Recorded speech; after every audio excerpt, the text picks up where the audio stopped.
برادر شما میگن که از استرالیا به این کنسرت آمدین درست است؟ اسم شما؟ اسم نقیب. نقیب. شما چطور نشد که در این کنسرت برین؟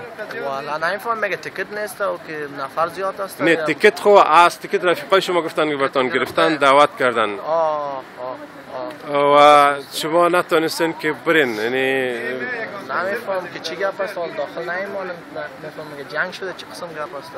جنگ هم شده؟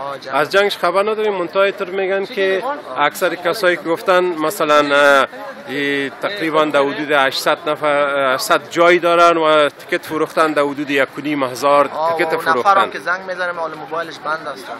هر کس که تیکت میفروخت و موبایلش بند است. بند است. و شما از اونجا آمدین سال نوتان هم طبعا خراب شده. والا بسیار زیاد خراب شد چرا که شما میتونست جای دیگه برین اگه اینجا نمیرفتین؟ چرا نمیرفتم میشه فامیل خود آدم شب خود تیر میکرد شب خوش میبود دیگه. از کدام شهر استرالیا آمدین؟ از سیدنی. از سیدنی آمدین. چقدر وقت میشه آمدین؟ والا یک 3-4 روز میشه. 3-4 روز میشه. بسیار خوش آمدین در لندن. بسیار معذرت میخوایم که ما لندنیا نتونستیم شما را به طوری که لازم است مهمان نوازی بکنیم.